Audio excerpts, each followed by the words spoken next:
We've got a good schedule to talk about. Like I said, I do want you to hold the questions till the end because that, again, more time for the alcohol to kick in, better questions.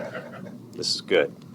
Okay, so first we're going to start off with our auto industry news roundup. There is so much happening in this world that affects our collision repair business, insurance business, parts selling business. The first is, this is being decided as we speak. Now, these are the suits that were brought against what was called presidential overreach for these tariffs. Now, these tariffs are not the ones that will apply to our business.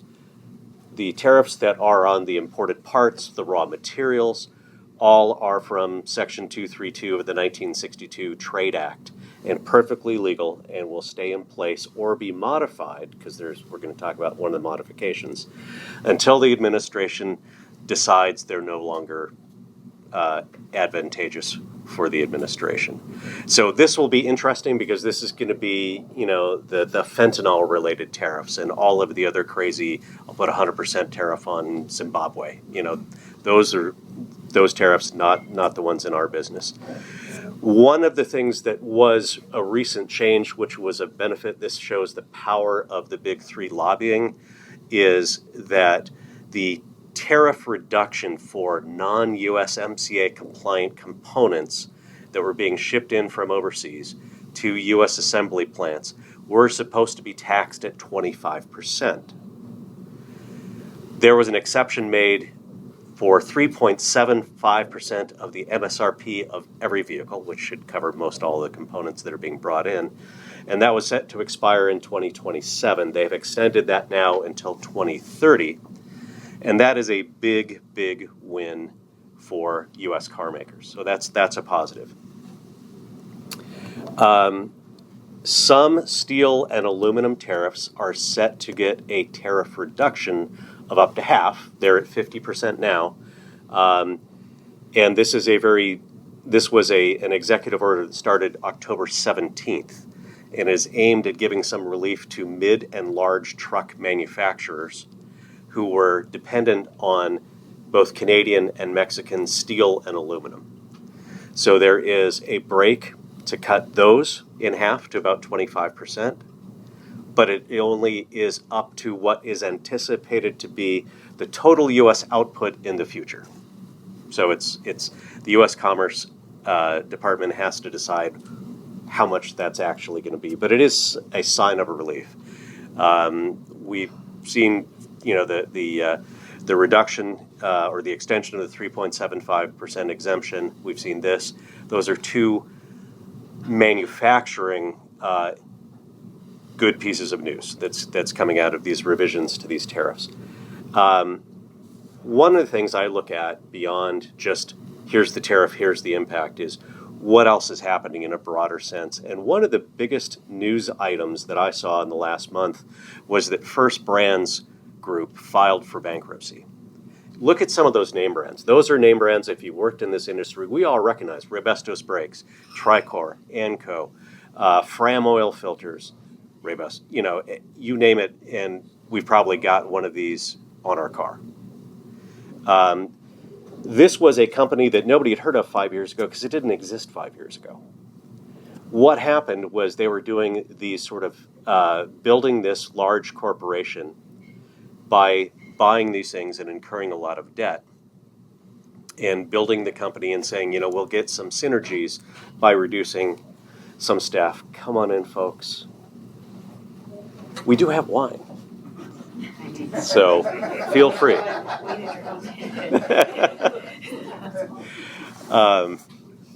But the really interesting thing is this company was really formed off of debt acquisition, which is not a really sound model if any of your inputs change. So when you have all of these foreign car parts coming in that are all of a sudden tariffed, and again, because they have to be tariffed before that container can leave the port of Los Angeles, or any port for that matter in the U.S., you have to pay that up in cash. If you're a cash-strapped company, like a debt-laden conglomerate, that becomes very, very difficult. They declared Chapter 11 for U.S. operations only. This is a global company. The rest of the globe is unencumbered by this. But they did new management, which means they fired the old management. New management uncovered $2.3 billion in unpaid loans that were, quote unquote, off balance sheet financing. That's an interesting term. I'd call that criminal, but it's technically legal. It's frowned upon. You know, we have this thing called GAAP, Generally Accepted Accounting Principles. This would fall under generally suspect accounting principles. The other thing that we have seen really take hold is, as of the middle of October, 53 over-the-road trucking companies have declared either Chapter 7, meaning they can't reorganize, or Chapter 11 and hope to reorganize. 53. That is because of the reduced Mexican to U.S. and Canada to U.S. and back and forth traffic. That is a lot. This now affects about 40,000 employees who have lost their jobs because of the reduction in this demand for over-the-road trucking. This is not great, and it's going to get worse because there are a lot of companies that are teetering. And if we have other downturns, some of the things we're going to talk about, I'm just full of bad news. I get the wine. But we're just now starting to see the cracks in the ancillary impact of the tariffs. Now, on a positive side, because again, I'm going to show you both sides of the story, Stellantis announced that it is making a $13 billion investment in U.S. manufacturing. That will be the biggest investment that Chrysler Corporation has ever made in U.S. manufacturing. That's good news. They are taking the venerable Belvidere assembly plant in Belvidere, Illinois, the foundry, the stamping plant, and the assembly plant. The new CEO of Stellantis has reallocated the mid-size replacement pickup. It was going to be built in Mexico. It's now slated to be built in Belvidere. It will take about 2 years for that factory to come online. But they also are expanding paint plants in Michigan, assembly plants in Indiana and Ohio. This is their big bet. This is the new direction of Stellantis. This vehicle originally was slated. This is the replacement Durango and Grand Wagoneer. It was originally slated to be an EV-only vehicle. Now what they're going to do is the standard power plant's going to be their Hurricane inline twin-turbo 6. And the reason that is because they did not design it to fit the Hemi V8, which is unfortunate because when you buy a Durango, you want to buy a V8. Here we go. So that is a good piece of news. But again, when we look at it in perspective, we've got 30 to 40,000 trucking layoffs, and we have about 5,000 in the plus column for Stellantis Corporation. So the jury's still out on this. In other news that's not directly related to tariffs, but still not great news, is Novelis Oswego, New York plant. It's an aluminum plant. It is the largest supplier to Stellantis and to Ford of sheet aluminum. And their hot mill, which is where they actually roll it into automotive steel or automotive aluminum, that burned in a very tragic fire. It will not be coming online until next year. It's very difficult for Ford to source aluminum sheet that is of the quality aircraft grade aluminum, as they always called it, for the F-150. That will impact Ford to the tune of about $1 billion to try and rescue this. Now, the interesting thing is Ford sales of the F-Series pickup are actually pretty slow now. So there are a lot of unsold 2025 inventory. So if you are in the market for an F-150, F-250, you'll still be able to get a 2025. Nothing in the 2026 market, but they will still have 2025s. The Jeep plant announced that their Warren truck assembly plant, which assembles the Grand Wagoneer, went offline the week of October 13th. They have not announced when they will get back into production because they face the same problem. If they buy automotive grade aluminum in sheet form, it has to come from overseas. It will be tariffed, so it's going to add cost to those vehicles. But I'd mentioned before that Ford sales were slowing, and people say, well, that's just a Lightning pickup. No, it's everyone. It's the Tremor, it's the Raptor, it's the King Ranch, it's every model of ICE-powered F-150, as well as very poor-selling Lightnings. And so Ford's taken an unusual step through Ford Motor Company credit to pay down the interest rate for folks with poor credit. So they will reimburse Ford Motor Credit for subprime buyers. If your FICO score is 620, they will give you an equivalent rate as if your rate was 720, up to 84 months. Yeah.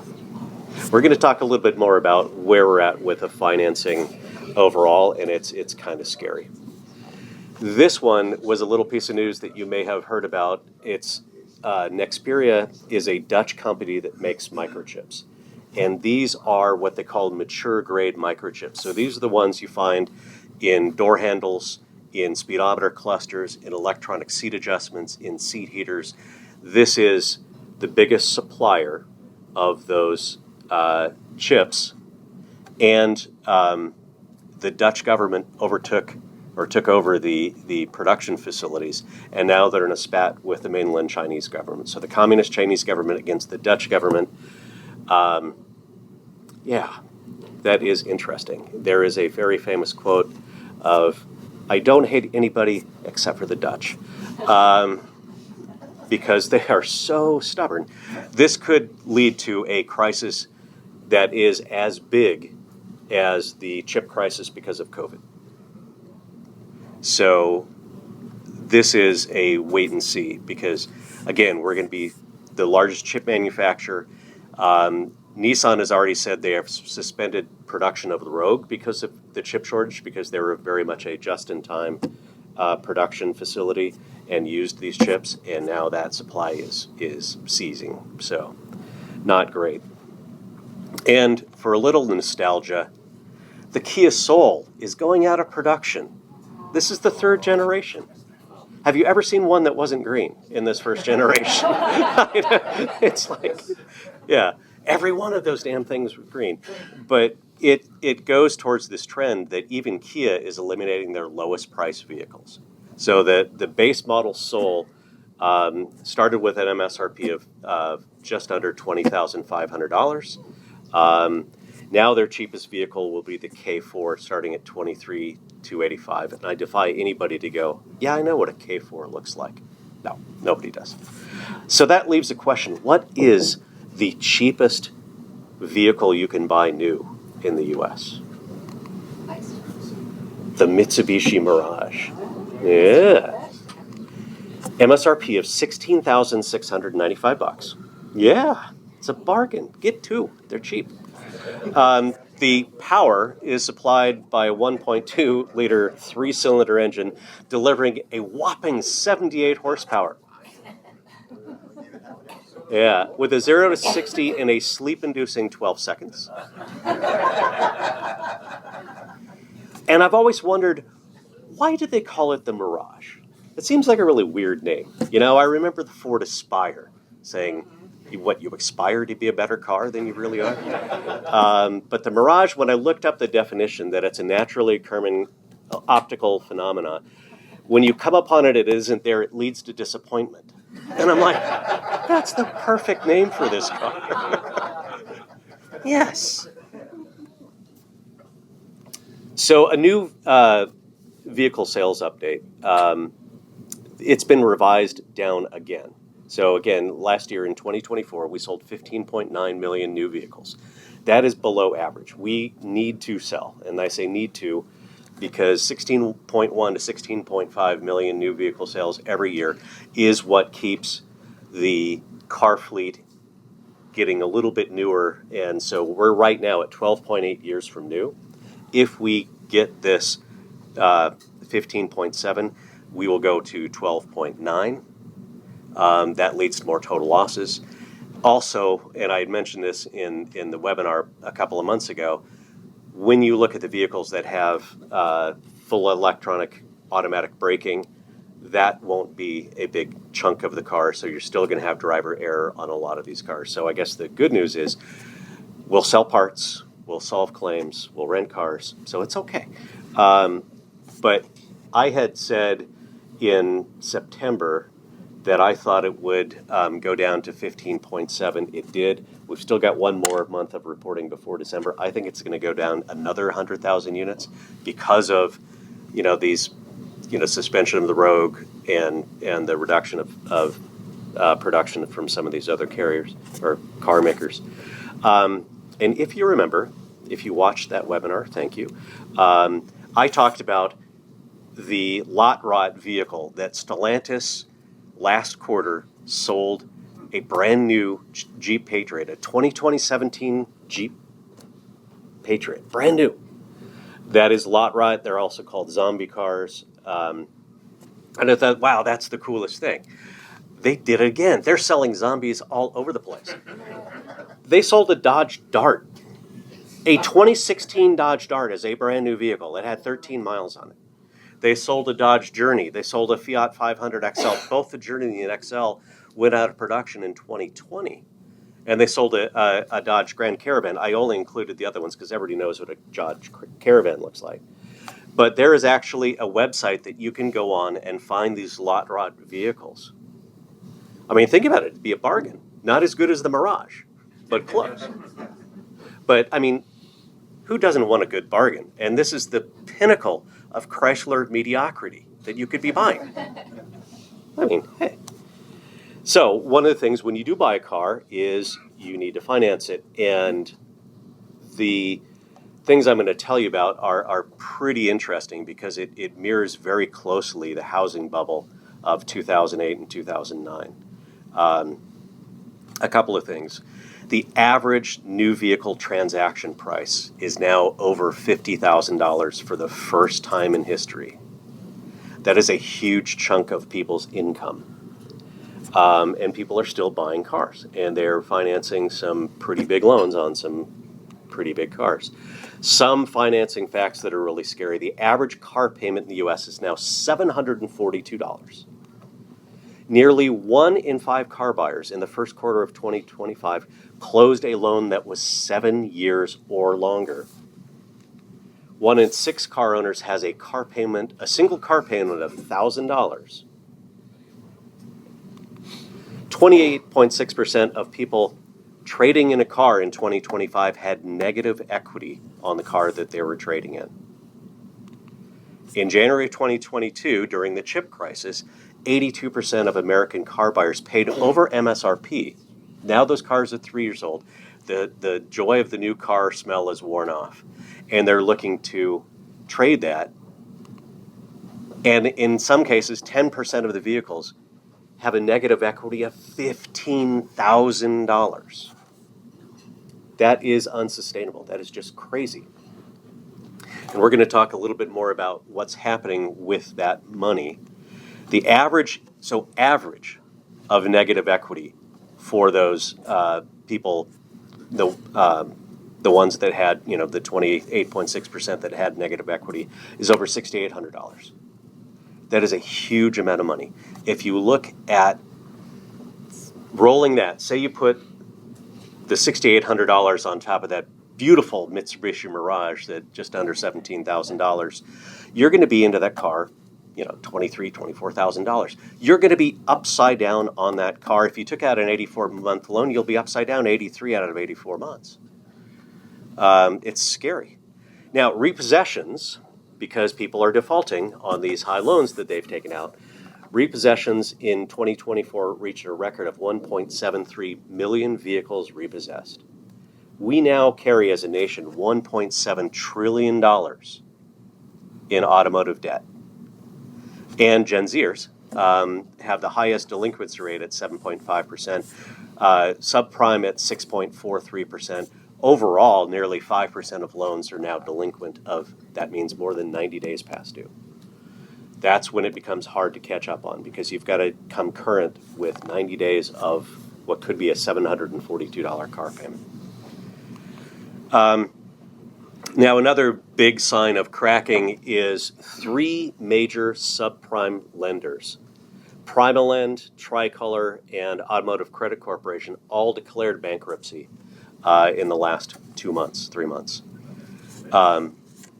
These companies, Tricolor, if you've been to Dallas, Houston, and you've gone to some of the disadvantaged areas, Tricolor dealers are prevalent in Texas, South Florida, in disadvantaged neighborhoods, and they pretty much underwrite everything.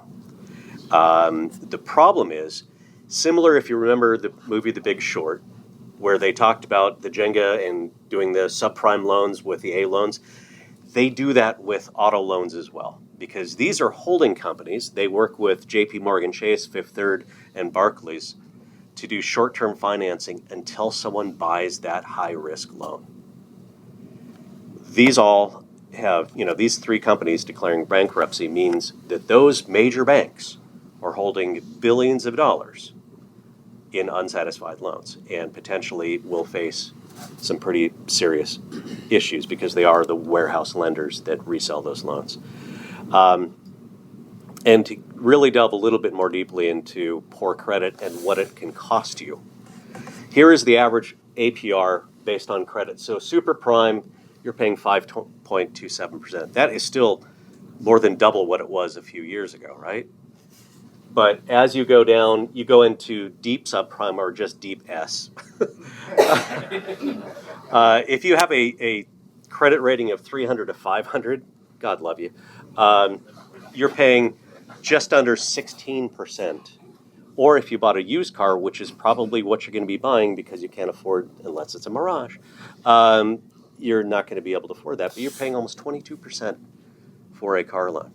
And so how does this work? Because, to close a deal, you have to have an income to debt ratio. With a higher cost of a car, what happens? Oh, the dealers are going to stretch that term out. So they're going to, for the first half of 2025, 84-month car loans were 20% of all car loans closed. I've seen advertisements for 96-month car loans with 0 money down and no payment for 120 days. That is outright scary. And the reason that the finance companies are so happy to close those, they make more money, right? You're paying interest on a longer car loan. So, for example, on a 60-month car loan at 7%, interest would total about $4,000. On that same 7%, now it's never going to be 7% on an 84-month car loan, you're going to be paying almost $9,000 in interest. So the banks are like, okay, yeah, we'll take that. And the debt-to-income ratio makes it easier for lower-income folks to buy a more expensive car. And, the F&I guy in every dealer, he's happy to do that because he has no soul. He will absolutely sell you that loan. So is there really a solution to spiraling auto debt? Yes. Yeah, this is it. Everybody just jump into a Mirage. And if you don't get super depressed, you may be able to pay off the car. So we'll see. And because I am a trivia geek, I think everybody knows that, I'm going to ask you a trivia question. I'm going to ask you to raise your hand. The first person that raises his hand that I call on that has the right answer wins these big, beautiful prizes, which are a phone charger, which is amazing for SEMA because I carry one in my pocket because it just, snaps onto the back and recharges. A carabiner because you can never be too far from a Phillips head screwdriver or a beer bottle opener, and a pen. So we will be able to charge your phone, open a beer, and write a letter. So there we go. All right, are we ready? Again, you tell me what the right answer is. Raise your hand. I call in you. The first person that gets the right answer win these 3 big, beautiful prizes. The trivia question is, this car brand's name means I roll in Latin. Rolls-Royce. No. Oh. You owe him a Any? Yes. No. I roll. Could we get a hint? I'll give you a hint. It's a European car. No. Is it Main Street? Yeah, fairly. Fiat. No, that was. I didn't raise my hand, sorry. No. VW Beetle. Nope. Yes! Yay! Winner, chicken dinner. Jim.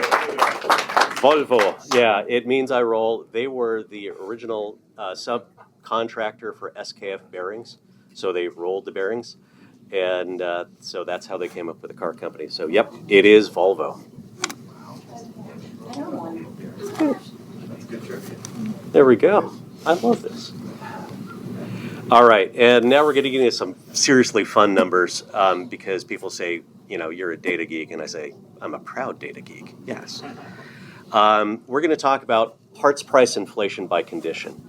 And I had somebody ask me the other day, they said, well, you know, this doesn't look like CCC's chart. And although I was tempted to say my chart is right,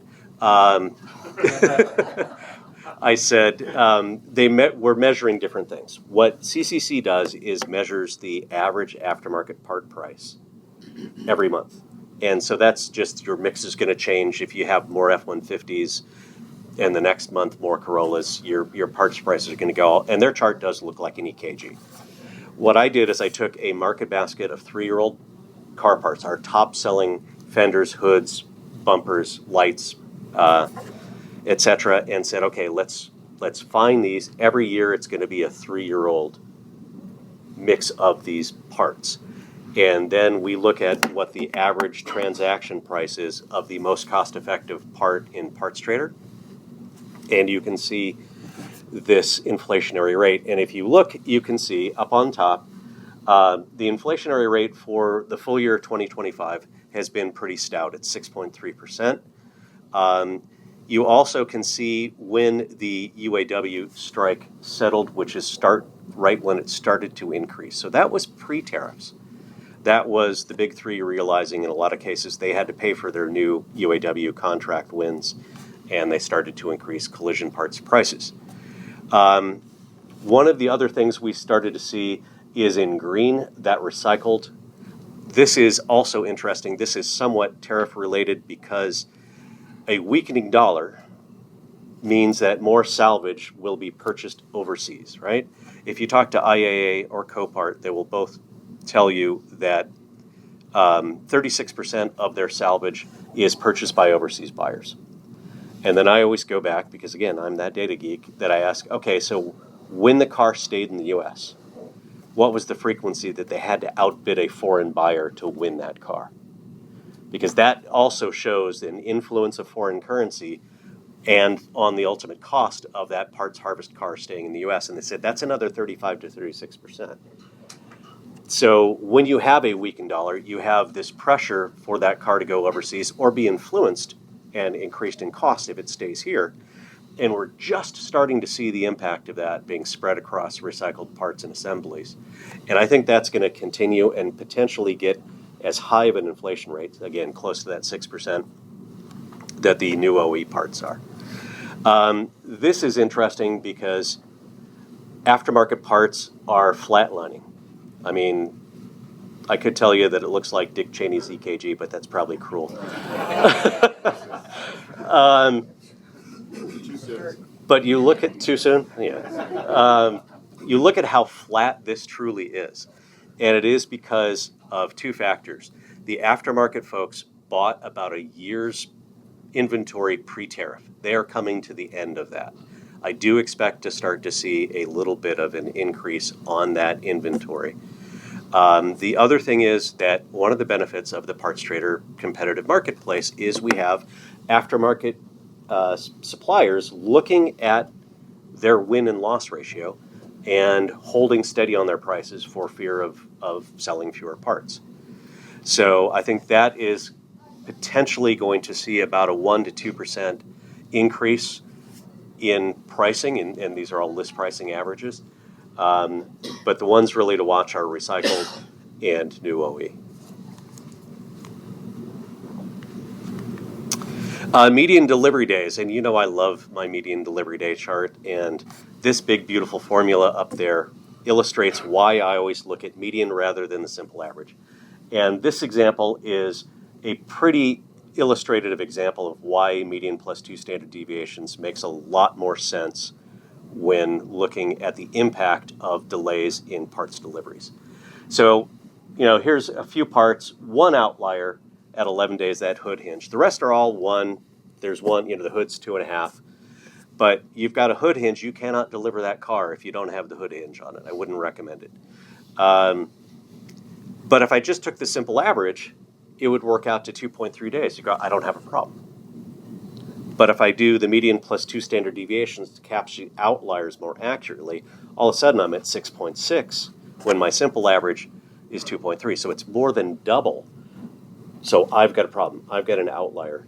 And I look at this because during the part shortages, the chip shortages, and we were having a lot of issues in getting parts delivered in timely manners. We had a lot of back-ordered parts, outliers. We started the National Part Locator Service for that exact reason. And so that's why we look at it. And then we look at median days, delivery days for all part types. You can see it's gone down pretty dramatically. We're now at 6.8 when, in October, November of last year, we were at 9.3 and 9.5. So this is really good news. We do not seem to have a lot of delays in parts deliveries. And this is for all parts. I always split it out to OEM parts. And this chart looks very similar because, again, you still have the majority of new OE parts, and there are those trim pieces that would potentially be delayed, be back-ordered, what have you. So we look at that.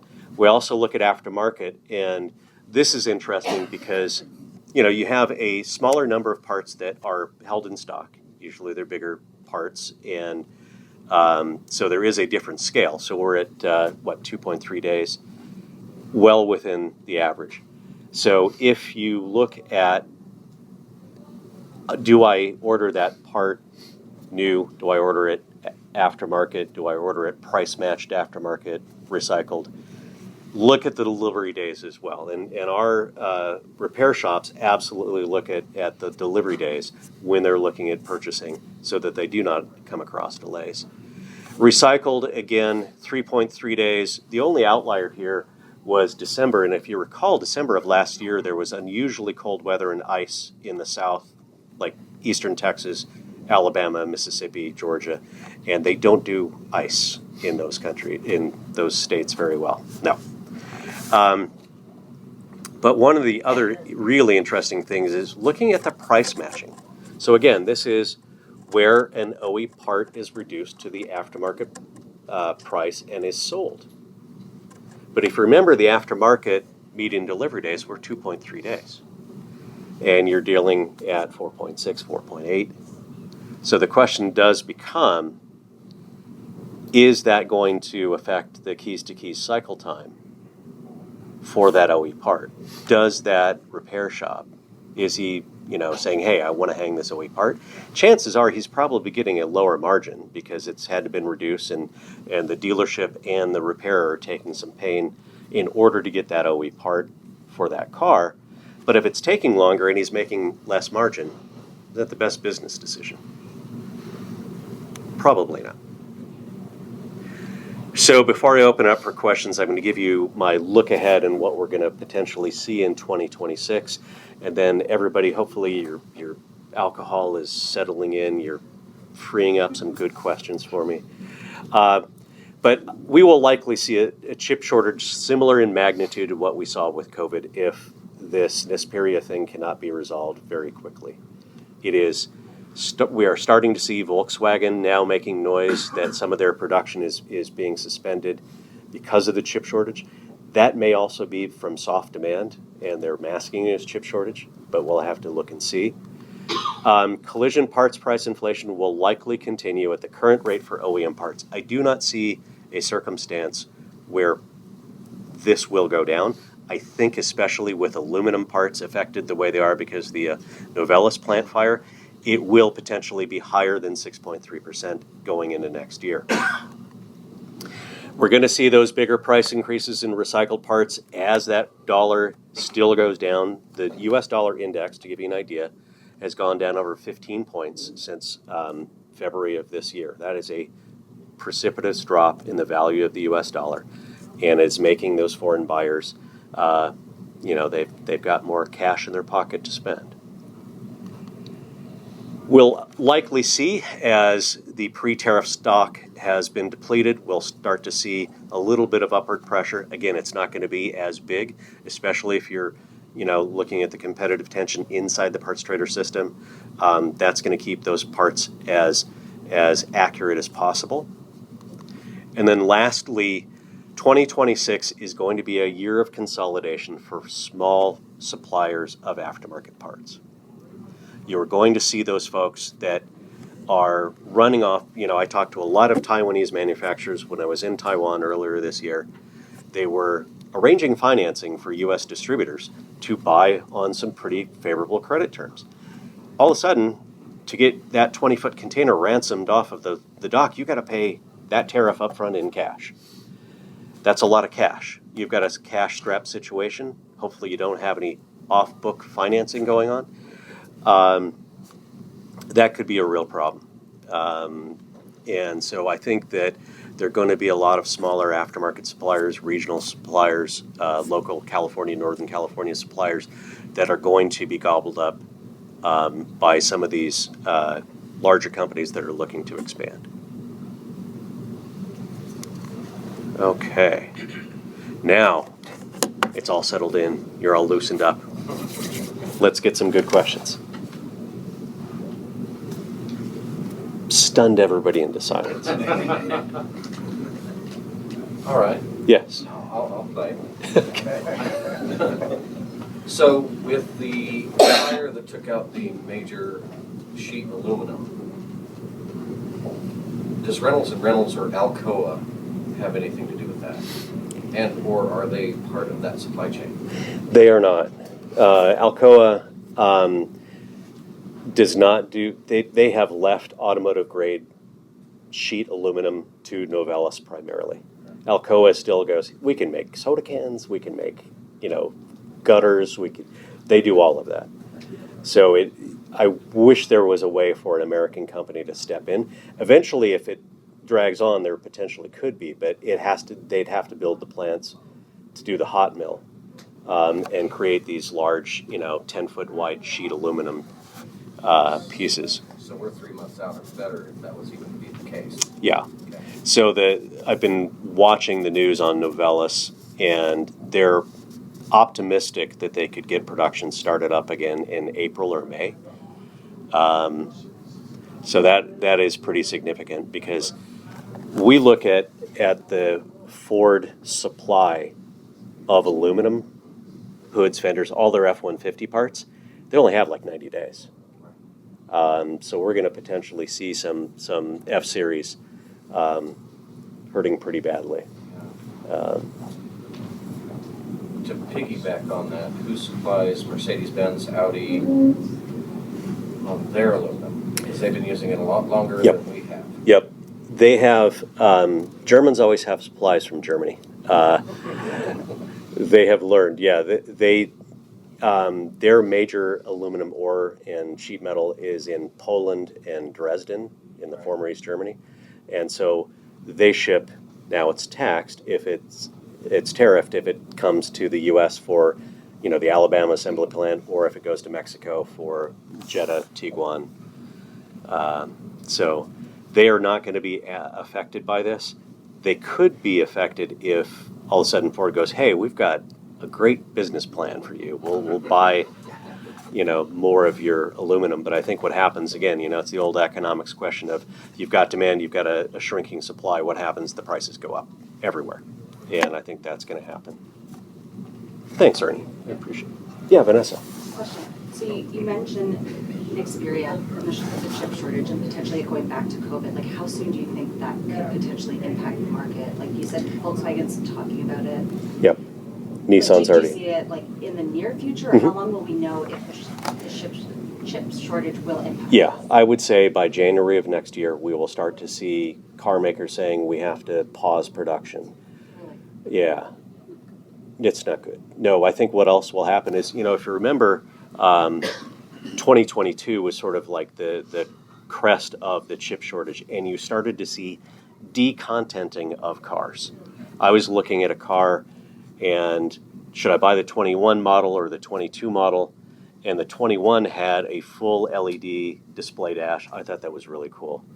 And then I looked at the 22, and it was $700 more, and it had an old analog dashboard. And then I said, well, it's got wireless Bluetooth because it got to have my tunes. And he's like, no, it's hardwired. I'm like, what century are we in? Hardwired? He goes, yeah. So that's the way they sort of get around it. If they can decontent. So you're going to see convenience features like touchless, keyless entry, the heated seat options, all of those things be restricted. But yeah, that's very soon. You can sell the car; it'll be decontented. So wouldn't that bring down the MSRP of cars? You would think, but cars dealers don't do that. If they get that price, they'll still, yeah. When I looked at that again with my car example, it was $700 more, and it was a lower content car. Yeah. Okay. I knew I should have brought bourbon as an option. That would have worked. But any other final questions? Okay. Well, again, I really appreciate everybody coming to this. I sold it on the fact that you would get a drink and then be first in line for the reception. That still holds. You're already, name tagged. So, again, I really appreciate it. And enjoy the evening. We'll have lots to talk about. All right. Thank you.